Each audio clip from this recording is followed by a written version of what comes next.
Hey guys, Mike here from Lunch Money Comics. I am at True North Ale Company in Ipswich, Massachusetts, once again for a brewery comic show. I love going to these brewery comic shows. You get comics, you get beer, you get barbecue, and I always love meeting all the people in the North Shore of Massachusetts, my old stomping ground. So I even brought the wife. Crazy. So let's go inside, find some comic books, and have a good time.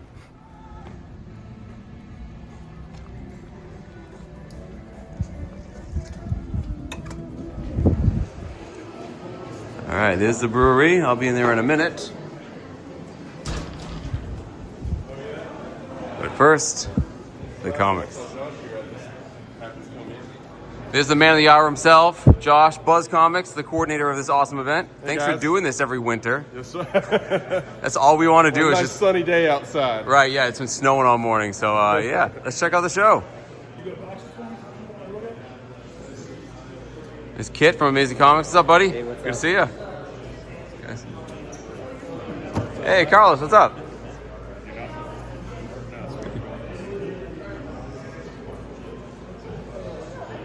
Nice small show, but there's definitely plenty of big books to be found. How's it going?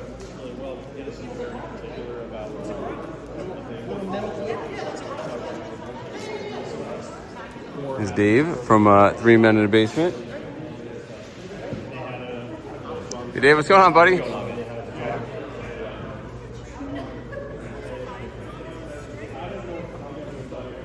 That's cool.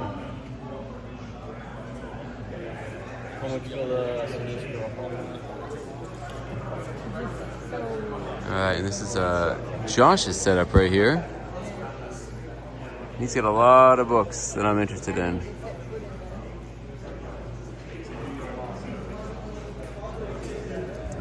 There you go. First Punisher in Spanish. That's cool. All right, before I hunt for comic books, we got to check out the brewery side because we have artists. So yeah, I'm here with the legendary Larry Stroman, and I have some serious regrets because I met Larry years ago, and he had a Nightcrawler original art that I did not buy, and I've been kicking myself ever since. But he has some other X-Men related stuff, and he's working on an incredible piece right now. And I'm gonna have to get something from you, Mr. Stroman. This is just too good to pass up. So I'm here with an artist named Mike, and you do some really cool stuff. You do original art on cards and then have the real actors sign them. For instance, we have Vincent D'Onofrio, signed by him. These are JSA certified. These are really cool. These are awesome. Thank you. Really good work. So every time we have one of these brewery shows, we have Big Teddy Studios, and Ken's here, and he signs them, and I've gotten every single one signed. So is this one for today? This is the one for today. So this is for today. It's just absolutely awesome, and you signed it. And I have every one of these, including one of the first ones at Seventh Way Brewery. This is kind of a joke on my channel. I said this is Godzilla, and it's not. It's Gamera, and I haven't heard the end of it. But you haven't signed this yet, so I brought it hoping you were here. So if you could sign that, I'd appreciate that. Sure. Thanks a lot. So before I go back to shopping for comic books and original art, I'm here with my wife enjoying a beer. Sorry, cover your face, my dear. Cheers. Cover your face. What?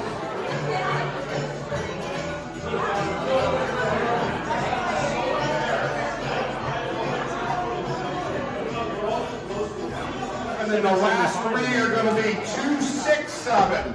So 2, 4, 7, 2, 6, right in front of me. Hey, this is not rigged, I promise you. It's not rigged. Awesome. We got winners. Hey, you can win. So the more you drink, the more chances to win. Thank you guys. Enjoy. So there's a raffle going on. Every drink you get a raffle ticket. Not the most responsible, but they're raffling off comic books and posters and all sorts of cool stuff. So pretty fun atmosphere. How cool is that? That's amazing. So I love this X-Men piece. This is what I'm getting. But how cool is that Ghost Rider as well? I think I have to get both. All right, there we go. Two original art pieces with the legend Larry Stroman. He's a 90s kid. I'm a big fan, so I couldn't say no to both of these. So how awesome are these? Thank you so much, my friend. I really appreciate it. Thank you.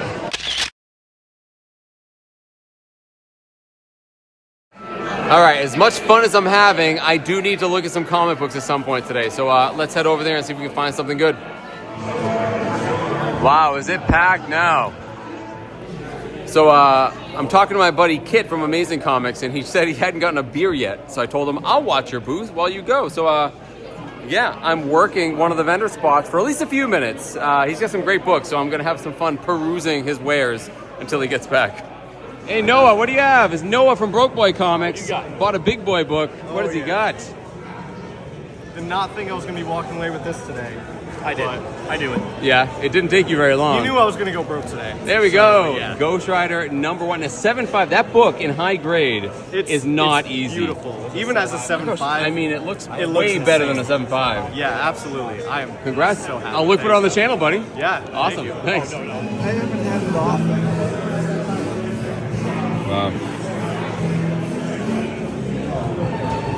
Take a look. Oh, hold on. My hand's full of beer. You have one, right? I don't. No? I don't have one. It's on my list. It's a pretty nice copy too, huh? All right, so I'm looking at this first appearance of Bullseye. I'm here with Matt, who's from Maine, and always makes a trip down. And yeah, I think we've come to an accord, my friend. Awesome. All right, thank you so much. All right, Noah could not resist the pull of Larry Stroman as a DC Batman fan. That is insane. And what did you pay for that? $50. $50. Larry Stroman is criminally underpriced. I told him that. Congrats, Noah. That is an amazing piece, Absolutely dude. in love. Gorgeous. Congrats. Wow. All right, guys, that was an amazing show. I had a fantastic time hanging out with everyone, hanging out with my wife and all my comic book loving friends. And I got some insanely awesome stuff at this show. So let's go back to the house, show you guys everything I got. So there you go, guys. That was the Clam City Comic Con in my old hometown of Ipswich, Massachusetts, put on by my good friend Josh of Buzz Comics. Now, I've mentioned many of these brewery shows on my channel in the past, and they've all been organized by Josh. He does a lot of these not only in my home state of Massachusetts, but his home state of North Carolina, and it really works out well. The brewery that this one was held at, True North Brewing Company, it happens to be where Josh also works. So he puts on these shows, guys, and they're great social events, especially for me because it's in the area I grew up in. I get to hang out with a lot of family and friends. Even my wife came this time, which never happens. It was a fantastic time, and I got some great stuff. But truth be told, guys, I spent way more time talking and eating and drinking than buying stuff. But I still got some pretty incredible stuff. So before I show you what I got, you know the drill. Like, comment, subscribe. Follow me on Instagram under Lunch Money Comics IG. And if you are interested in going to one of these brewery shows, whether it's up here in New England or down in North Carolina, make sure you're following Josh on Instagram. I'll put a link to him right here on the screen and down below in my description. He's doing these several times a year, and I think he actually has one coming up in North Carolina in May. So if you're down there, make sure you're following him. Also, let us both know if you would like to try to organize one of these yourself. If you know a brewery in your area, maybe they'd be amenable to having a comic show. I think they're actually great venues for comic shows. For one thing, they tend to have a lot of floor space. 2, they're great places just for people to gather and have a good time. And 3, it tends to bring in a lot of business for these guys. So yeah, definitely hit up Josh if you have a brewery in your area. I'm sure he'll give you some great pointers in how you can organize one yourself. So the first things I want to show you are actually promotional posters for these brewery shows. So one of the things these all have in common is that Josh gets this guy named Ken of Big Teddy Studios to design the promotional poster. And here you see the one from this show. They're pulpy, they're cool, they're retro, and I've gotten one at every single one of these shows, guys, as a nice souvenir to remind myself of it. And yeah, Ken is always set up there selling these in other things. And not only have I bought one at every single show, I've had him sign all of them, or almost all of them. So this is the one from this show, but last year I went to another show at a different brewery, and I got the poster, but I forgot to have Ken sign it. So here it is. Yeah, there's a little bit of an inside joke right here. I accidentally called this creature Godzilla on my channel when it's clearly Gamera. Lesson learned, guys. It's the internet. I heard no end of it, so I put this on the sticker here to remind myself of it every day. But I did not have Ken sign it, so I brought it with me. I knew we'd be there to sign this one as well. So I love these guys. And like I said, it's a fun souvenir to have for all these brewery shows. And they're really, really cool, actually. So the first comic book and the only comic I got at this show, I got right at the tail end. I got it from a really good guy named Matt, who actually lives in Maine and comes down just for this show. This is a comic book I've wanted for a while, and I didn't need one this nice, but this is a nice copy, and it was a great price. It is this. This is Daredevil number 131, released in 1975.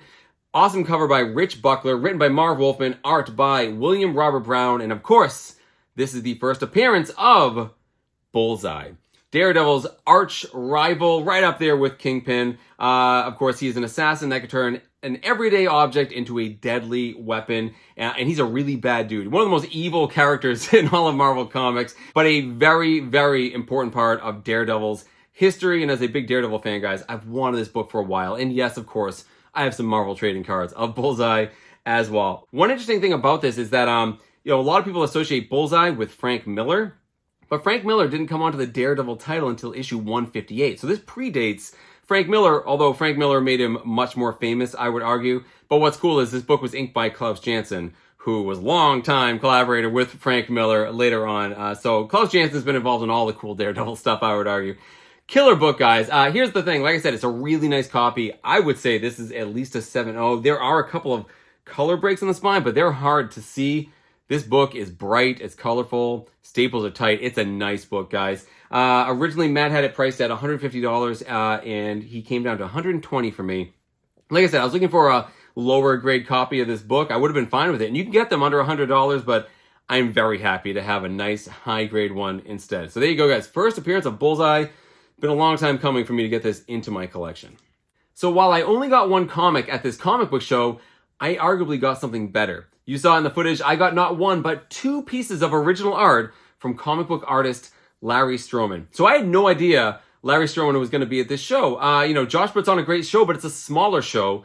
I did not expect him to get a real, honest-to-God comic book artist there, but sure enough, I walked into that brewery side, and I was very pleasantly surprised to see Larry there. Larry is actually a New England-based comic book artist that I particularly know from all his work in the 90s. Yeah, he worked on things like Alien Legion. He had his own comic series, I think, published by Image. But mostly I know him from his work on the X-Men comics, in the affiliated X-Men titles. He worked on Uncanny X-Men, Excalibur, and I mostly know him from X Factor. So I'm going to get a little X-Men nerdy here. There was a storyline in the 90s called the Muir Island Saga, which changed a lot of the status quo in the X-Men books. And one of the biggest changes was to the team X Factor. So X Factor was originally formed by the original 5 members of the X-Men, but at issue 71, the team switched over to a new team that was led by Havoc. You also had Polaris, Strong Guy, Multiple Man, Wolfsbane, and Quicksilver. And that was when Larry Stroman took over art duty on the X Factor title. Not only did he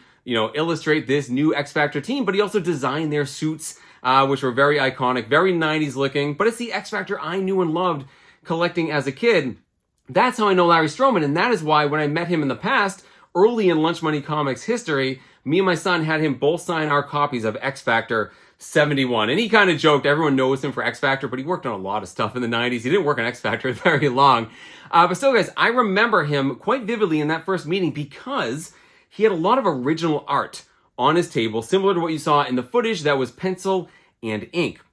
Now, this is early in Lunch Money Comics history. I didn't know really anything about original art, and he had an amazing piece of art of Nightcrawler I really liked. Yeah, I gotta mention Nightcrawler again. And I really liked it, and it seemed like he was selling it very cheap, but I knew nothing about comic book art, so I didn't buy it. But as I've learned more about original art that you can get at comic shows and see how much it goes for, I've realized how underselling Larry was of his work. He sells it really, really cheap, and I've been kind of kicking myself I didn't get that, piece of work a long time ago. So I was really excited to see him. Looked at his table. He's got that same amazing, pencil and ink work. A lot of Storm, who's my second favorite X-Men after Nightcrawler. And, I told him the story. It's like, oh, too bad you don't have a Nightcrawler one. I didn't get one before. The artist who was set up next to him was like, well, look what he's working on. And that's where I peeked. And Mr. Stroman was working on this, and he tilted it. And here it is, guys. He was drawing 4 of what I would consider the 5 members, my favorite members of the X-Men team of the sort of Claremont Byrne run. Storm, Cyclops, Nightcrawler, and Colossus. The only one missing is Wolverine, but that's okay because Wolverine is my least favorite of this quintet here. He couldn't quite fit Wolverine. That's fine, guys. I was blown away when I saw this, and I told him right on the spot, when you finish that, I'm getting it. Absolutely. I mentioned he undersells things, so I asked him how much this was, and here's his sort of thing. He'll give you a number, but he basically says, just give me what you think it's worth, which is kind of a double-edged sword, right? Because you can't say you're underselling things and then not pay him more for his art, right? So this one was probably the most expensive piece of art that he had at the table, and he was charging $90 for it. Having gone to shows like Terrificon, guys, and having friends who buy original art, let me tell you how ludicrously low that is. Usually when you go to these shows, you know, the artists charge based on how much they have to draw. So if it's just like a head of a character, it's like $100. A head and bust might be $150. A full body's $200. If you have multiple characters, it goes up and up and up and up. The fact this has 4 characters and it's a large format piece of artwork, $90 is insanely low for 4 characters, guys, and it's awesome. And I love the X-Men.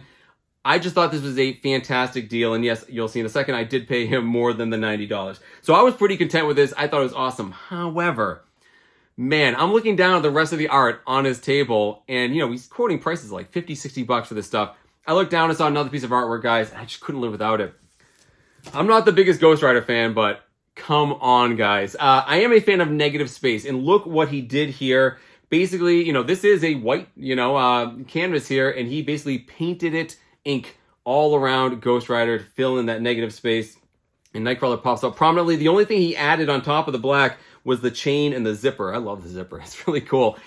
I just thought this was amazing. He had a couple of Ghost Riders, guys. Another character he did in the 90s. This blew me away. I just thought it was so cool. And the fact he was charging so little for it, I'm like, I have to get it. So I said, well, how much for both of these? And, I think it would have came to like $140, $150. Same thing. He's like, how much are you going to give me? So I think I gave him 180, maybe 200. I don't remember. I was drinking a little bit. But I definitely paid him more, guys, for these. And I still think I underpaid him for these. These are absolutely awesome. And as I was sort of showing these off to my friends and telling them what a good deal they were, a lot of people went over and started buying Larry's artwork pretty quick. You saw Noah from Broke Boy Comics got an amazing Batman. And by the time I left that show, most of his table was empty. So he did really well. People were really enjoying his artwork. And I just think these are awesome for the price, guys. Hey, if you are into original art, let me know what you would pay for these or what you'd expect to pay at a big show. Because again, I think for the price that he was asking, worth definitely more than that. These are fantastic, guys. Can't wait to frame them up and put them in my wall. So how much did I spend on the whole day? Well, definitely more than your typical lunch money. On the whole day, I spent $300. But I still think I got a pretty good deal, guys. I got a book I've wanted for a long time and a pretty decent grade and 2 original pieces of art that, like I said, I think I still got a bargain on. So head on down in the comments and let me know what you think of everything you saw. Let me know what you think of the show. What do you think of the concept of a brewery comic book show? Let me know what you think of this original art. And did I get it for a good price? I think I absolutely did. And in the meantime, guys, keep hunting for comic books in strange and unusual places like breweries. Thank you all so much for watching. See you next time.